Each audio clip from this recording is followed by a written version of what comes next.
안녕하세요. 저는 서울에서 반찬 가게를 운영하면서 살고 있는 42세 여성입니다.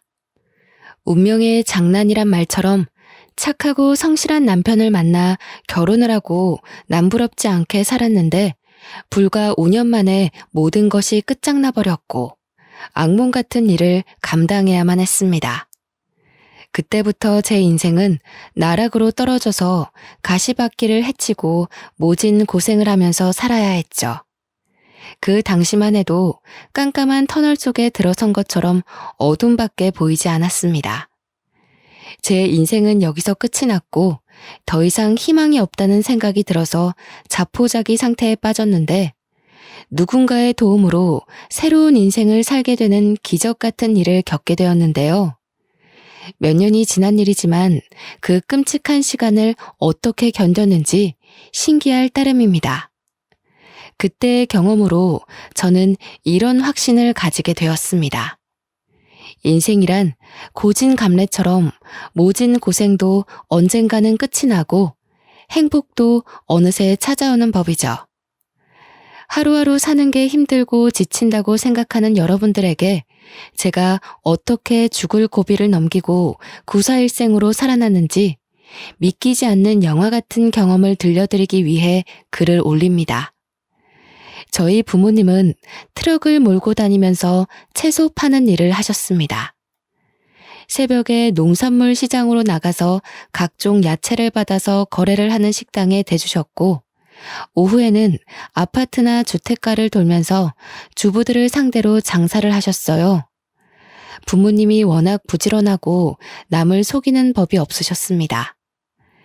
다른 트럭이 질이 안 좋은 야채들을 싸게 팔아도 아버지도 정직하게 좋은 상품을 팔아야 한다고 하셨어요. 조금이라도 더 팔려고 손님들을 속이면 절대 안 돼. 당장은 돈 벌지 몰라도 나중에는 그것 때문에 반드시 망하게 된다. 아버지는 이런 식으로 장사를 하셔서 아버지를 믿고 오는 단골들이 많으셨죠. 아버지께서 먹고 살기 위해서 닥치는 대로 일을 해오시다가 친척의 소개로 엄마를 만나게 되셨습니다. 결혼을 한 뒤로는 중고 트럭을 사서 두 분이 같이 야채를 팔기 시작하셨어요. 그런데 두 분이 같이 일을 하니 어린 저를 맡길 곳이 마땅치 않았습니다. 유치원 종일반에 맡기면 됐지만 부모님께서 새벽 3시에 일어나서 농산물 시장에 가야 해서 유치원에 맡겨도 소용이 없었습니다. 그래서 부모님은 저를 트럭에 데리고 다니셨어요. 그래서 제게는 아버지의 트럭이 침실이었고 놀이터였죠. 부모님께서 식당에 납품을 하러 갈 때면 식당 아주머니들의 예쁨을 받곤 했어요. 아이고, 우리 이쁜 미경이 왔구나. 어린 것이 고생이 많아. 밥은 먹고 나왔니?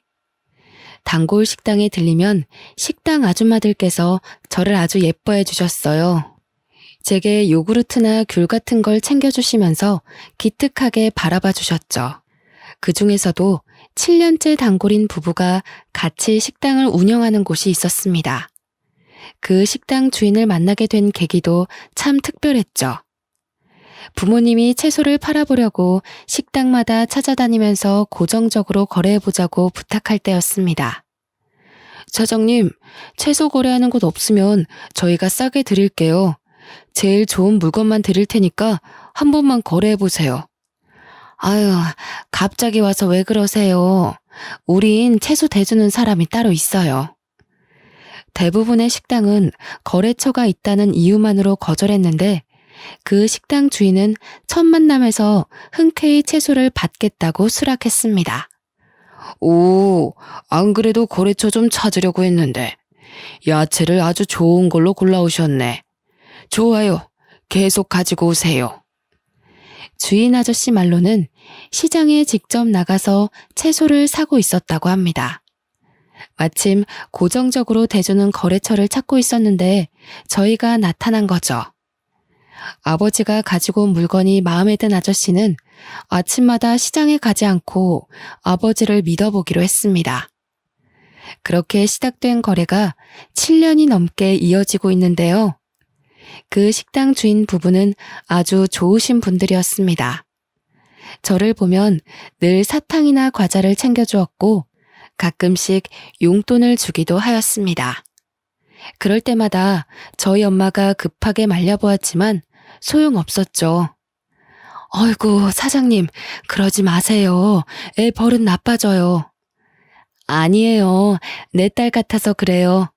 미경아, 괜찮아. 어서 받아. 제가 엄마 눈치만 보고 있으니까 주인 아줌마께서 웃으면서 용돈을 주었어요. 그 식당 주인 부부에게는 저와 동갑인 아들이 있었습니다. 시간이 지나서 제가 초등학생이 되자 주인 아줌마께서 농담처럼 저를 며느리로 삼겠다고 하셨죠. 미경아, 너 나중에 누구랑 결혼할래? 아줌마가 제일 좋다며. 그럼 우리 진수랑 결혼해야지.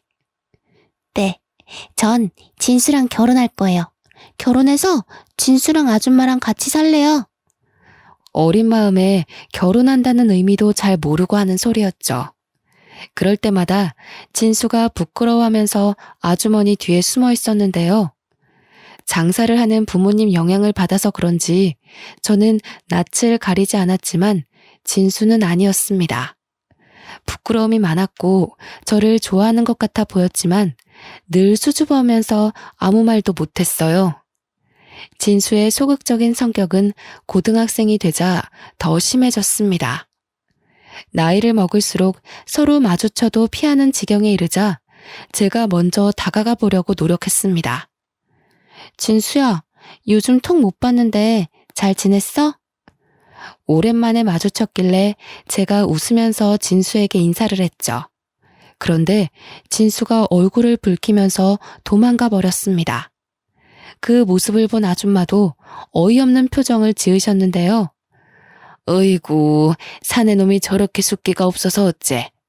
진수야, 오랜만에 네 여자친구 왔는데 왜 그러냐? 같이 밥이라도 함께 하자고 해야지. 주인 아줌마는 농담 반 진담 반으로 저를 며느리로 점찍어두고 있었습니다. 고등학생이었지만 방학이 되면서 몸이 불편해진 엄마를 대신해 제가 아버지를 따라다니고 있었거든요. 오래 본 사이이기도 하고 그 모습을 예쁘게 봐주셔서 절 볼 때마다 진수랑 사귀라고 하셨죠. 어른들한테 잘 보이려고 아버지를 따라다닌 것은 아니었습니다. 저도 아버지 뒤를 이을 생각이 있어서 고등학교를 졸업할 쯤에 이야기하였습니다. 아빠, 나 대학 갈 생각 없는데 아빠 대신 장사하면 안 돼? 나도 채소 고르는 법은 다 알아. 뭐?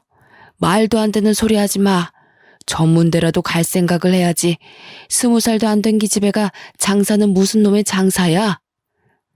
아버지는 제 말을 끝까지 들어보지도 않고 안 된다고 하셨어요. 하지만 저는 매일같이 고생만 하는 부모님이 너무 안쓰러워서 편하게 대학에 갈 수 없었습니다. 대학 등록금을 생각하면 제가 장사를 하는 게 더 속 편했거든요. 더군다나 공부에 관심이 없기도 하였습니다. 고등학교를 다닐 때만 해도 매일 수업 듣고 숙제를 하는 게 지겨웠습니다. 이해도 안 되는 수학 문제를 풀거나 영어 단어를 외워야 하는 것 자체가 싫었죠. 그래서 대학에 가서 그 짓을 또 몇 년간이나 하느니 운전면허를 따서 아버지 대신 장사를 해볼 생각을 했던 겁니다. 저는 몇 번이나 아버지에게 공부보다 장사가 내 적성에 맞다고 이야기했습니다. 그랬더니 결국 아버지께서 포기하시고 대학 진학 대신에 장사를 배워보라고 하셨습니다. 그래, 우선 면허부터 따라. 아버지가 한 번 했다면 장사하는 법 가르쳐 줄게. 아버지는 제가 운전면허를 쉽게 따지 못할 거라고 생각하셨나 봐요. 제가 한 번에 면허를 따버리니까 갑자기 한숨을 쉬시면서 물어보시더라고요. 미경아, 공부가 그렇게 하기 싫으니? 평소엔 책상에 앉아있지도 않더니 면허 따라고 하니까 하루 온종일 앉아있는 거 보고 놀랬다. 당연하지. 공부 말고 장사하면 누구보다 잘할 자신 있어. 그리고 아버지 몸도 안 좋잖아. 얼른 나한테 장사하는 법 알려주고 아버지도 쉬어. 얼마 전부터 아버지의 허리 디스크 증상이 악화되던 찰나였습니다. 오래 앉아있지 못하셨고 무거운 물건도 들지 못했어요. 그래서 누군가 옆에서 도와줘야 했죠.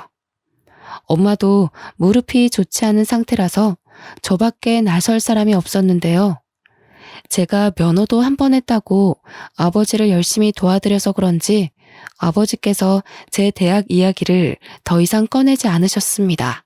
그리고 트럭으로 운전 연수를 시켜주셨죠. 아버지께 트럭 운전을 배운 지 한 달이 지나자 저 혼자 운전할 실력이 되었습니다.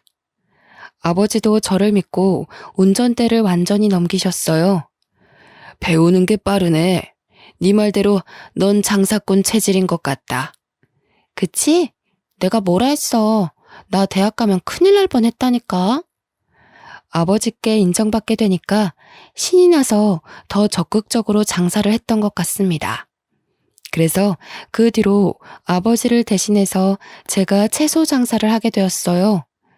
단골 식당 주인들은 모두 저를 알고 있어서 장사는 매우 수월했죠. 대부분 아주 기특하다고 칭찬을 해주셨지만 주택가를 돌다가 처음 채소를 사러 온 아주머니들은 새파랗게 어린 제가 혼자서 장사를 하는 걸 보고 놀라셨어요. 어머, 사장님이 젊으시네. 아니, 사장님이 따로 계신 건가? 아니요, 제가 주인이에요. 아버지랑 하다가 물려받았어요. 세상에, 어린 나이에 참 대단하네. 제가 어리기도 하고 여자라서 그런지 주목을 많이 받았죠. 아주머니들도 어린 여자 사장님이라 오랫동안 기억하고 있는 눈치셨어요. 오랜만에 들린 동네가 있었는데 야채가 싱싱해서 기다리고 있었다고 하더라고요. 제가 그렇게 장사꾼으로 자리 잡아가는 사이에 진수는 대학교를 졸업하고 직장에 취직하게 되었어요. 어느 날 진수의 식당에 찾아갔더니 주인 아주머니께서 저를 부르시더라고요. 미경아, 잠깐만 앉아라. 내가 할 말이 있다. 주인 아주머니의 표정이 심상치 않아서 들고 온 야채 상자를 내리고 바로 식탁에 앉았습니다. 제가 실수를 한 걸까 싶었는데 아주머니께서 아주 뜻밖의 말을 꺼내셨어요. 미경이 너도 이제 25살이지? 네, 맞아요. 사귀는 남자는 있니? 아니요, 장사하느라 남자 만날 시간도 없죠. 그런데 그건 왜 물어보세요? 그럼 우리 진수랑 영화 보고 밥 좀 먹고 와라. 네? 갑자기요? 영화랑 밥은 왜? 아니, 진수 이 녀석이 너 좋아하는 것 같은데 끝까지 아니라는 거 있지? 그러면서 너 언제 오냐고 물어보고 어디서 장사하냐고 물어보는데 지겹다 지겨워. 진수가 그랬다고요? 저만 보면 피하는 것 같았는데 설마요. 에이, 내가 용돈 줄 테니까 네가 영화 보러 가자고 해봐라. 진수 그 녀석 좋다고 해볼래 할 거다. 남들이 보면 당혹스럽고 이상한 상황일 수도 있었지만 저는 이번에 진지하게 만나볼까 하는 생각도 들었습니다. 오래전부터 진수에게 호감이 있었고 어릴 때만 해도 진수랑 자주 돌아다녔거든요. 근데 나이를 먹어갈수록 진수는 절 불편하게 생각하는 것 같아서 거리를 두고 있었습니다. 이제 생각해보니 진수도 절 좋아하게 돼서 쭈뼛거렸던 것 같네요. 그래서 저는 남편과 약속을 잡아서 영화를 보았고 본격적으로 연애를 시작하게 되었습니다. 정식으로 만나자는 말이 나오자 역시나 남편이 절 오랫동안 좋아하고 있었다는 말을 꺼내더라고요. 예전부터 너 좋아하고 있었는데 쑥스러워서 말 못했어. 내가 남자답게 먼저 밥이라도 먹자고 하는 거였는데 끝까지 못하겠더라. 남편은 호감을 가지고 있었지만 제게 말을 걸지 못해서 갈팡질팡하고 있었나 봅니다. 그 사실을 알고 있던 시어머니께서 다리를 놔주신 거죠. 저희들은 어릴 때부터 알고 있어서 사이가 급격하게 가까워졌습니다. 사귄 지 1년 만에 결혼 이야기가 나왔죠. 상견례 자리부터 결혼식 당일 신혼생활까지 더할 나위 없이 행복했습니다.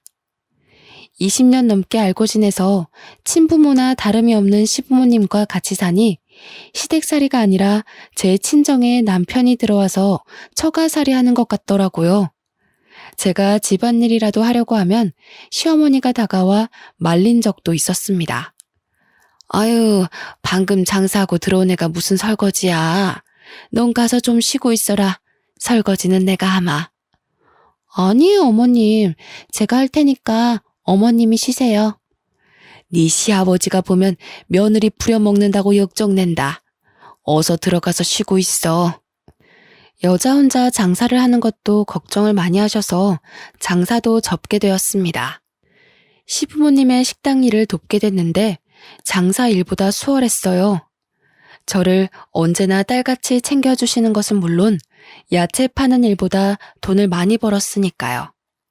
식당을 찾아오는 손님도 많고 정신없어서 점심 장사가 끝나고 잠깐 한가해지면 시어머니는 한사코 저를 쉬게 만드셨습니다. 시아버지도 제가 일하는 걸 볼 때마다 이렇게 말씀하셨죠. 아가, 시애미는 뒀다가 무엇에 쓰려고 그래? 그냥 시애미가 하게 둬라. 아버님, 어떻게 어머님한테 시키겠어요. 당연히 제가 해야죠.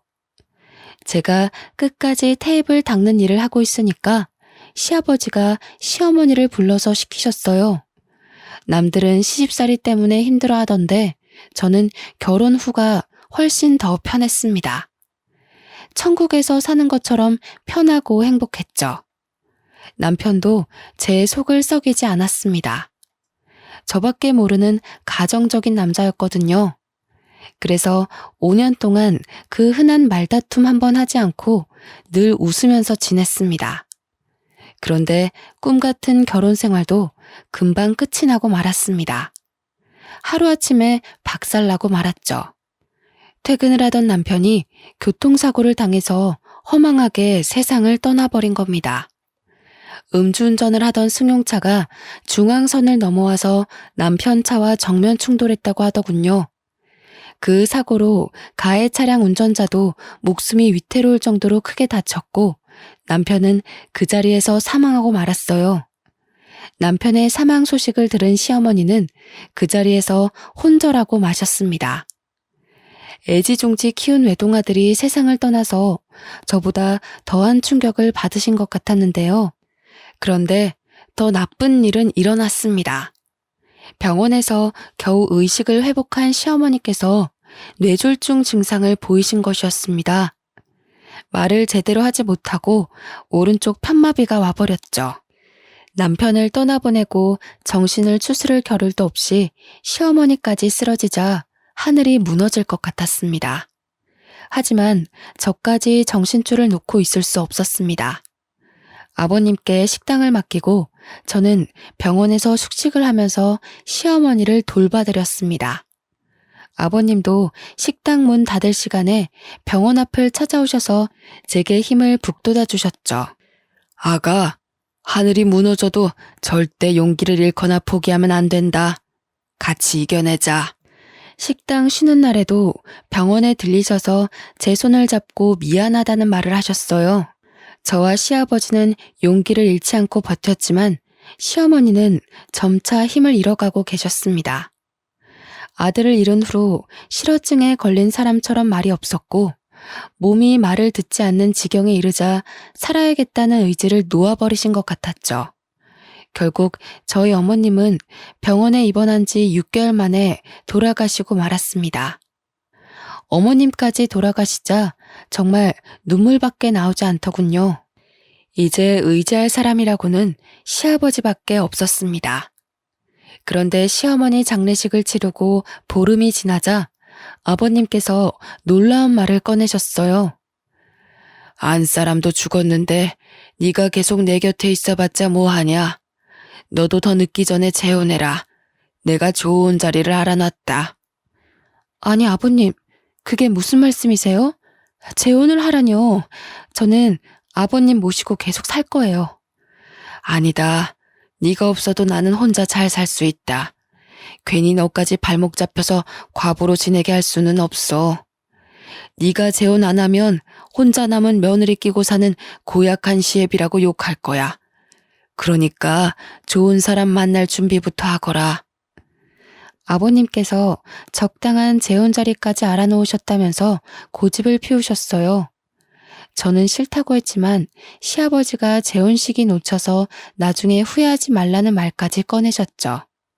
그 설득과 호소가 한 달이나 이어져서 저도 포기했습니다. 딱 한 번만 만나봐서 아버님 마음이라도 편하게 해드리려고 했는데요. 시장에서 반찬 가게를 하는 여성의 아들을 만나보았는데 생각보다 좋은 사람이었습니다. 전 남편과 다르게 적극적이고 말주변도 화려해서 시간 가는 줄 몰랐습니다. 그렇게 몇 번의 만남을 더 가지다 보니 재혼까지 하게 되었네요. 저랑 재혼한 남편은 아내가 먼저 세상을 떠나서 혼자가 되었다고 했으니까요. 그런 점들 때문에 마음이 잘 맞아서 재혼을 결심하게 되었습니다. 그런데 그 결혼 하지 말았어야 했습니다. 막상 재혼하고 나니 제가 생각한 재혼 생활이 아니었거든요. 시댁살이하게 된 첫날 어머님께서 저를 보자마자 식당 이야기를 꺼내셨습니다. 이혼 전에 식당에서 일해봤다며? 반찬이나 음식은 잘하겠구나. 네, 웬만한 건 돌아가신 시어머니께 다 배웠어요. 그럼 됐다. 내일부터 가게에 나와서 일 거들어라. 재혼한 뒤에 만난 시어머니는 다짜고짜 자기가 운영하는 가게에서 일을 시켰습니다. 시어머니가 반찬 가게를 하니 며느리가 돕는 건 당연한 일이었지만 시어머니가 저를 대하는 태도가 남달랐습니다. 며느리가 아니라 식모를 대하는 것 같더라고요. 게다가 시어머니는 힘든 일이 생기면 무조건 저를 불렀습니다. 오늘은 총각김치를 담아야 하니 무부터 다듬어 놓고 양념거리 준비해라. 시어머니가 운영하는 반찬 가게는 규모가 상당히 컸습니다.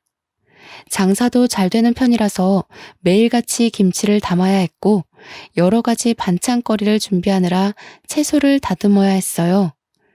힘이 들어서 잠깐 쉬기라도 하면 시어머니는 금세 다른 일거리를 가져오셨습니다. 아니, 지금 퍼즐을 앉아서 뭐 하는 거야? 손님들 오기 전에 반찬들 담아서 포장해 놓으라고. 할 일이 많은데 너만 지금 쉬고 있어? 시어머니는 제가 잠깐이라도 쉬는 꼴을 보지 못했습니다. 매일 채소를 다듬고 만지느라 손에 독이 올라서 부르트고 물기 때문에 습진을 달고 살아야 했어요. 무거운 배추며 무 다발을 옮기느라 허리와 무릎에 골병이 들 지경이었습니다. 어떤 날은 종일 쪼그리고 앉아서 일을 하다 일어서는데 하늘이 노랗게 보이면서 현기증이 일어나서 쓰러질 뻔했죠. 병원에 가봤더니 빈혈이 아주 심하다고 했습니다. 너무 과로하시는 것 같아요. 적당히 쉬어줘야 몸이 버팁니다. 며칠 동안 푹 쉬셔야 할 컨디션이에요. 지금 쉬면 안 돼요. 가게가 한참 바쁠 때라. 이 몸 상태로 일을 하시겠다고요? 의사는 걱정을 했지만 쉴 형편이 되지 않았습니다. 제가 몸이 좋지 않다고 말해보았지만 시어머니께서 갑자기 일하시는 아주머니들을 전부 다 내보내는 거 있죠? 아주머니들이 갑자기 그만두게 되었다며 저한테 작별 인사를 하는데 눈앞이 아찔해지고 말았습니다.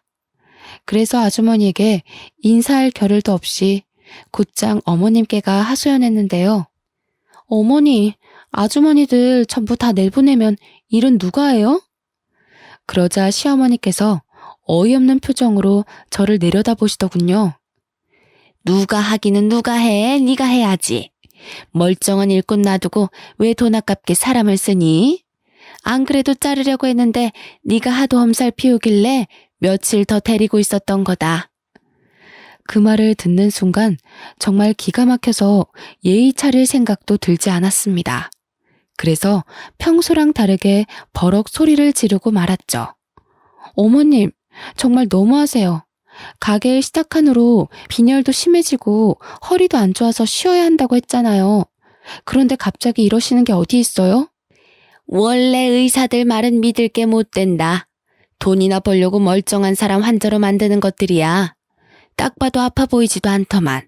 왜 엄살이야?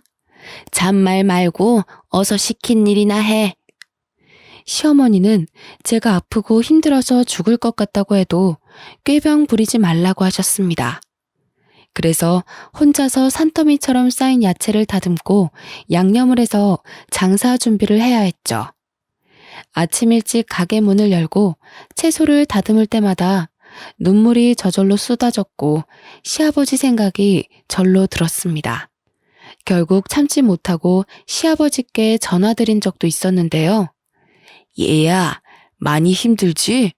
그래, 얼마나 고생이 많겠니? 그렇지만 여자들 시집살이가 원래 그런 거야. 참고 견디거라. 그리고 이제부터 나한테 전화하지 말거라. 내가 네 치납이면 어찌해주겠는데 나도 남의 집 사정 끼어들 수도 없다. 기댈 곳이 시아버지뿐이라서 연락한 건데 이렇게 차갑게 나오시다뇨. 제가 자주 연락드려서 그런 거냐고 조금만 전화하겠다고 사정해도 아버님은 차가우셨습니다. 그리고 며칠 뒤에 다시 전화를 해봤지만 없는 번호라는 안내 멘트가 나오더군요. 아버님께서 아예 전화번호도 바꾸고 저와 연락을 끊어버린 겁니다. 혹시나 하는 마음에 시아버지가 운영하던 식당에 찾아가 봤는데 주인이 바뀌었더라고요. 시아버지는 저 몰래 식당을 처분하신 것 같았습니다. 아버님과도 인연이 끊어졌다고 생각하니 기운이 쭉 빠졌습니다. 이제 별 방법도 없었죠. 시어머니의 구박을 억지로 견디면서 살아야 했는데요. 그러다 남편이 제게 거짓말을 했다는 사실을 알게 되었습니다. 남편의 전처가 갑자기 세상을 떠난 걸로 알고 있는데 그게 아니었어요. 남편은 전처와 이혼을 하고 갈라섰던 것이었습니다. 시어머니와 남편이 둘이 속닥거리는 소리를 듣고 잠자리에 들기 전에 남편에게 물었죠. 당신 나한테 거짓말한 거 있지? 전처랑은 사별한 거라면서 아까 어머님이랑 한 이야기는 도대체 뭐야? 뭐? 설마 몰래 엿들은 거야? 이제 와서 그게 무슨 상관이야? 사별한 거나 이혼한 거나 매한가지 아니야? 그게 어떻게 똑같아? 왜 이혼한 건데? 이상한 이유로 이혼한 거야? 나한테 왜 거짓말한 건데? 이상한 이유로 이혼한 거 아니야. 사실대로 말하면 왜 이혼했는지 물을 거잖아. 그래서 그냥 전처가 죽었다고 한 거야. 아니, 그러니까 왜 이혼한 거냐고. 좋게 말할 때 이야기해. 어머님까지 다 깨우기 전에. 제가 끝까지 물고 늘어지니까 남편이 전처가 바람이 나서 갈라선 거라고 이야기했어요. 그런데 재혼을 할 때 그런 사정을 구구절절 설명하기 귀찮아서 거짓말한 거라고 하더군요. 하지만 남편의 거짓말은 여기서 끝난 게 아니었습니다. 남편이 그동안 사업을 한다고 했지만 알고 보니 백수 건달이었죠. 제게 주는 생활비도 날마다 시어머니를 통해서 돈을 타오던 것이었습니다.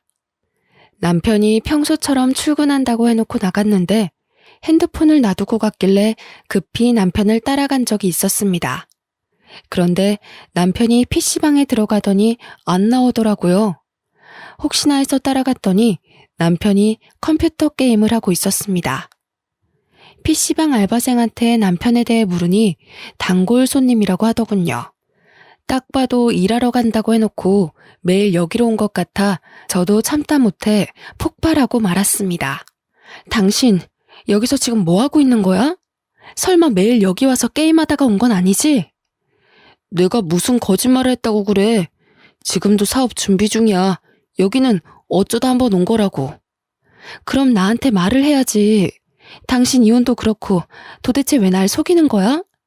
백수면 백수라고 솔직하게 말해야지. 왜 사업가 행세를 했냔 말이야. 엄마한테 돈 조금씩 받아서 투자하고 있었어. 아무것도 모르면서 따지고 들지 마. 지금 그게 중요해? 날 몇 번이나 속인 거냐고 따지는 거잖아. 당신 이거 말고 속인 거 있어? 좋게 말할 때 다 불어. 아이고, 그래. 나 백수라고 다 떠들고 다녀라. 동네 사람들 다 알겠다. 나 백수라고 소문내서 속이 시원하냐? 조금만 기다려봐. 곧 준비하고 있는 사업 대박 나면 너 같은 것도 얄짤 없으니까. 남편이 저한테 삿대질을 하면서 오히려 큰 소리를 치길래 저도 목소리를 높였죠. 결국 알바생에게 쫓겨나고 집으로 돌아왔지만 남편은 나아지지 않았습니다. 1년이 지나도록 남편이 준비한다는 사업은 시작도 하지 못했는데요. 하지만 저는 매일 뼈 빠지게 고생하느라 날이 갈수록 삐쩍 말라가고 있었습니다. 제가 녹초가 되도록 몇 사람 몫의 일을 해낸 덕분에 시어머니는 시장을 벗어나서 건물의 1층에 반찬 가게를 열게 됐네요. 그러던 와중 단골 손님까지 생겨서 단체 주문을 받게 되었습니다. 저희 가게의 단골 손님 중에 부잣집 사모님들이 몇 분 계셨는데 김장철이 되자 사모님들이 단체로 자기들 김장을 시어머니에게 부탁한 겁니다. 무려 70포기의 김장을 해달라는 것이었죠. 시어머니는 그 주문을 기다렸다는 듯이 덥석 받아버렸습니다. 저는 당연히 아줌마들 몇 명을 동원해서 김장할 줄 알았는데 그게 아니었습니다. 갑자기 아무도 없는 가게에 저를 부르더니 김장 이야기를 꺼내더라고요. 김장 70포기 해달라고 주문이 들어왔거든. 내일 아침에 트럭 한 대가 올 거다. 배추랑 무 싣고 오는 트럭이니까 그 트럭 오자마자 바로 시작하거라. 어머님, 설마 그 많은 김장을 저 혼자 하라는 건 아니죠? 설마 하는 마음에 물어보았지만 제 불길한 예감은 맞았습니다. 시어머니는 아주 당연하다는 듯이 고개를 끄덕이고 있더군요. 김장 70포기 정도는 너 혼자 충분하잖아. 당연하게 사람 불러달라고 하고 있니? 전 어이가 없어서 입이 다물어지지 않았죠. 그 일을 혼자 하다가는 죽을 수도 있겠다는 생각이 들어서 얼른 정신을 차리고 소리쳤습니다. 어머님, 제가 일하는 기계도 아니고 그 많은 김장을 어떻게 혼자 해요? 전 못해요. 아니, 인연이 어디서 눈을 부라리고 대들어? 너 혼이 나야 정신을 차릴 거냐?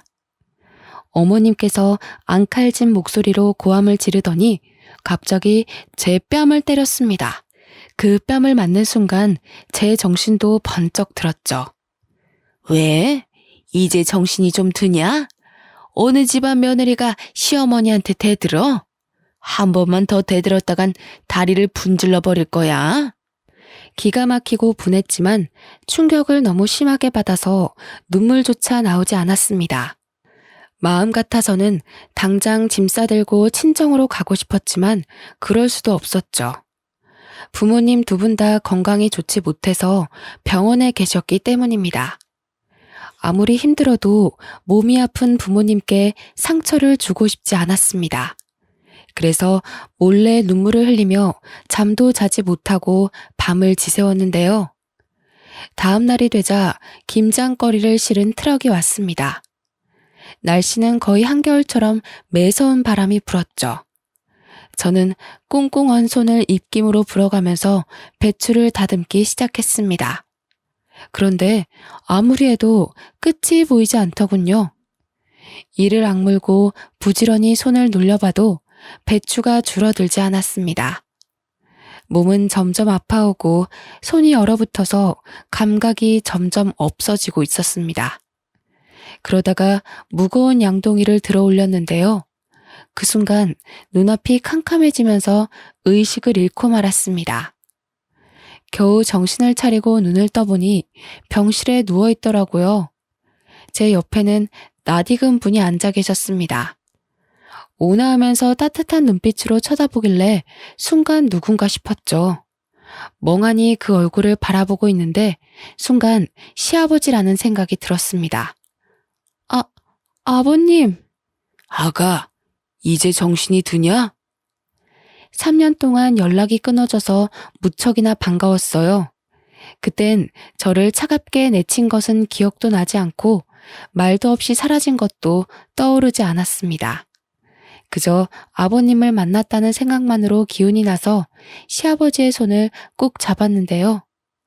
제가 왜 이제야 나타났냐고 눈물을 흘리자 시아버지께서 우연히 반찬 가게를 들렀다가 의식을 잃고 쓰러져 있던 저를 발견하고 병원으로 옮겼다고 이야기해 주었습니다. 그래서 저도 모르게 그동안 당했던 일들을 다 이야기해 버렸습니다.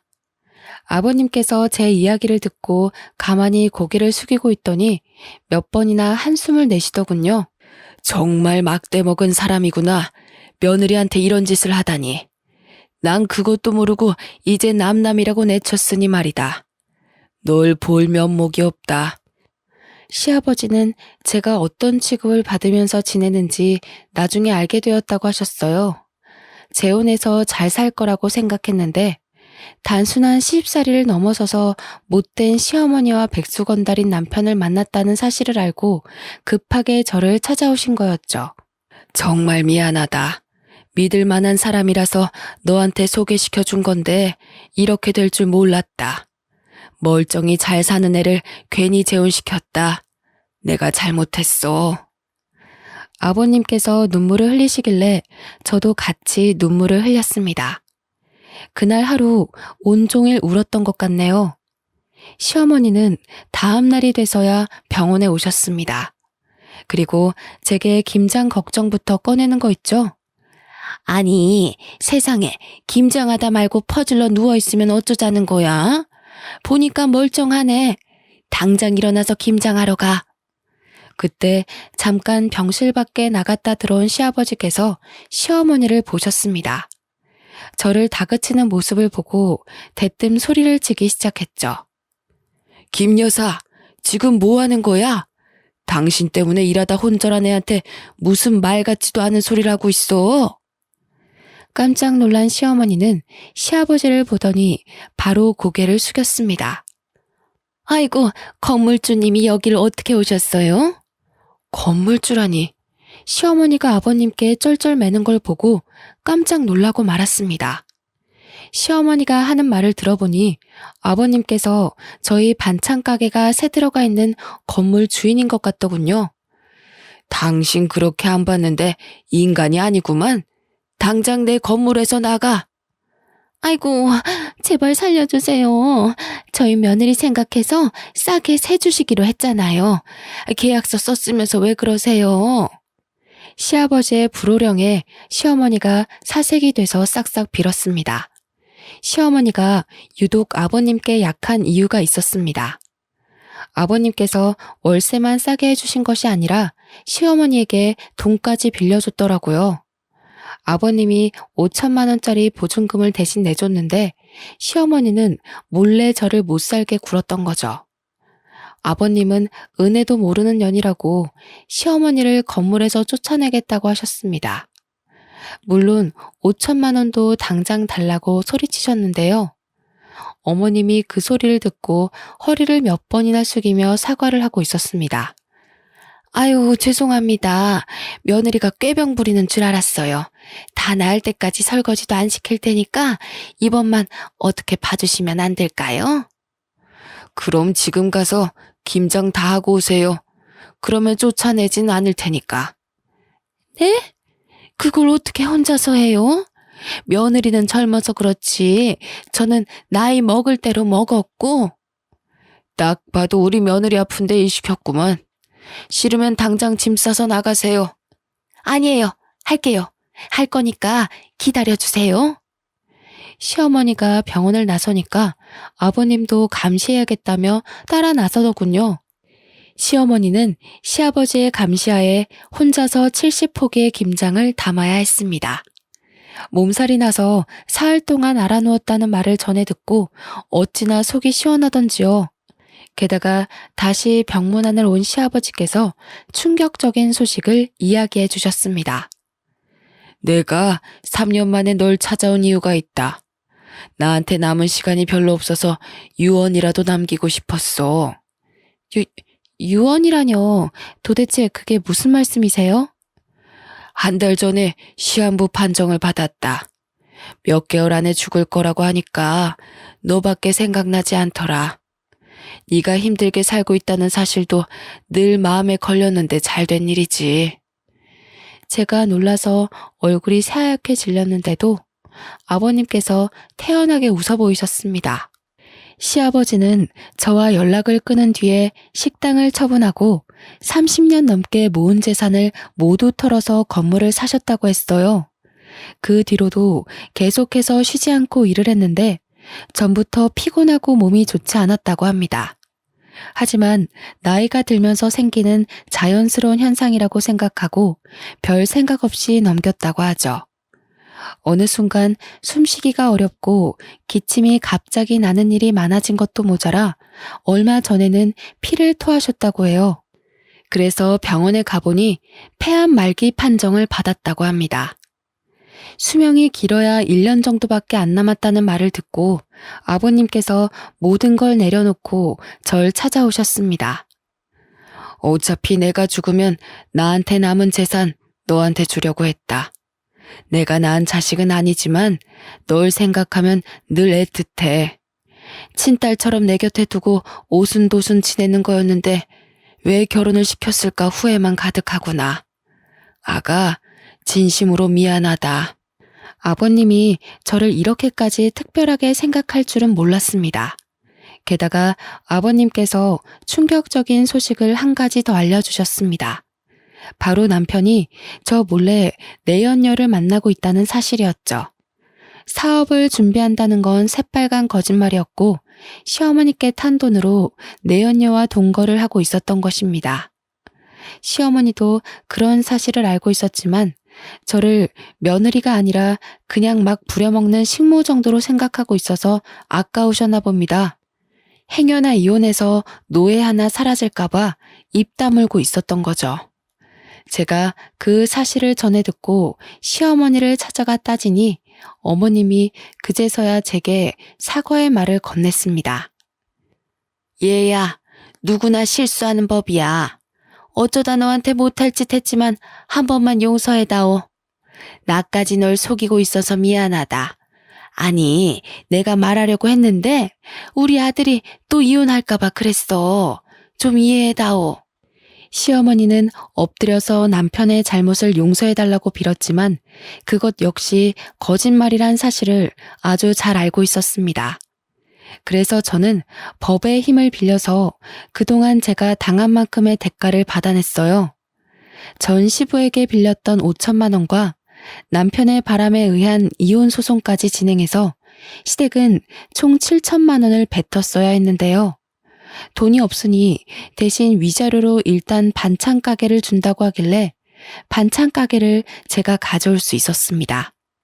물론 철저하게 남은 돈은 분할 납부받기로 약속했고요. 그리고 시아버지 덕분에 건물주가 되었지만 반찬 가게는 직접 운영하고 있을 생각입니다. 건물주라고 한가하게 놀고만 있지 말라는 아버님의 지시가 있었거든요. 시아버지는 지금 호스피스 병동에서 조용히 여생을 지내시고 계세요. 길어야 1년이라고 했지만 3년이 지난 지금도 제가 보기에는 잘 지내고 계시는데요. 매일 아버님을 찾아뵙고 정성을 다해 돌봐드릴 때마다 기적적으로 아버님의 건강이 좋아져서 같이 살 수 있게 되면 좋겠네요. 그리고 제게 반찬 가게를 넘겨준 시어머니는 알거지 신세가 되어버렸습니다. 아들이 무능하니 돈 벌 궁리가 없어진 거죠.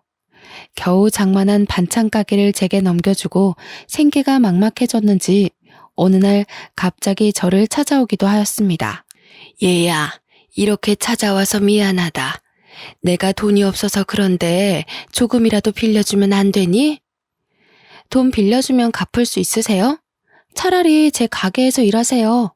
그럼 먹고 살기는 해드릴게요. 대신 김장 70포기 정도 혼자서 하실 생각하셔야 돼요. 시어머니는 어이없는 표정으로 저를 바라보았지만 다른 방법이 없었죠. 제가 할 마음 없으면 돌아가라고 하니 어머님께서 그렇게 하겠다고 말씀하셨습니다. 그래서 지금도 어머님께서 제 반찬 가게에서 죽을 힘을 다해서 일을 하고 있습니다. 남들이 보면 정말 못된 며느리, 인성 쓰레기인 여자라고 욕할지도 모릅니다. 소문이 어떻게 흐르는지 몰라도 동네 사람들이 저를 흉보고 있더라고요. 그래서 제가 직접 가서 그동안 제가 어떤 수모를 겪었는지 전부 다 이야기해 주었습니다.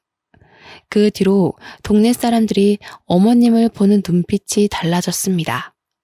어머님도 그 사실을 눈치챘는지 어느 날은 모자를 푹 눌러 쓰고 오시더군요. 실컷 복수해서 그럴까요? 이제는 어머님한테 연민만 남아 있습니다. 골골대면서 일하시는 게 다 보여서 조금씩 할 일을 줄여드리고 있죠. 어머님이 아예 쓰러지실 때까지 일을 시키면 저도 똑같은 여자가 될 테니까요. 시어머니도 고마웠는지 웬일로 집에서 반찬을 만들어서 제게 준 적도 있습니다. 시댁살이 할 때 맛있게 먹던 반찬을 기억하고 계셨나 봐요. 그 반찬이랑 밥을 먹고 있으니 기분이 이상하네요. 역시 사람은 오래 살고 볼 일입니다. 여러분은 제 사연 어떻게 들으셨나요?